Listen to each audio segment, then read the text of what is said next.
Quiz question. Which of these homes is the most expensive? Is it A, this 7-bedroom palace in Helmshaw? B, this 6-bed modern creation in Edgbaston?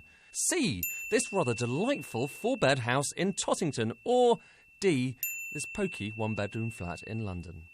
As it happens, they're all worth more than £1 million, as are a record number of properties changing hands in England and Wales. I think people now are seeing now is the time to get there because they see the prices rising. So yeah, I think definitely people are making sure they do get on the ladder, and sometimes they're having to probably push themselves above and beyond where they'd feel comfortable doing that. Sky News analysis has found that the affordability gap between the top and bottom of the property market is wider today than ever before.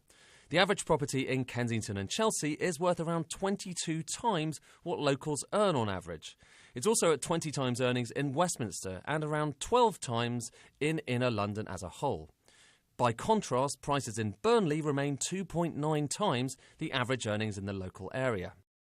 So here we have it in its entirety, with the kitchen on the right, reception room, and then coming round to the bedroom. It's light, it's bright, you're not seeing it on the best of days, obviously. Yeah. And the bathroom To finish it off. 1.3 million for the flat and the 2 garages below. Okay. So that's about £150,000 a garage. Which is why the answer to our quiz question is actually D, the Little London pied-à-terre. For many here in the capital, rising house prices are a real worry. So all eyes now on the Bank of England. Does it raise interest rates to try and reduce housing market activity? Does it use its new financial policy tools to stifle mortgage lending? Or does it just assume this is a social problem, not an economic problem? In other words, not its problem. And while there may be a bubble in London, it hasn't necessarily spread out elsewhere. London is being driven by 2 big issues: cash purchases and purchases from overseas buyers. And that's really very difficult for the Bank of England to target because the policy tools that they have are based on domestic policy and they're based on mortgages.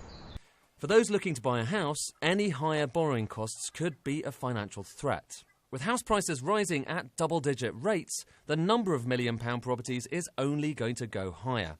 But don't expect them all to look as glam as this one. Ed Conway, Sky News.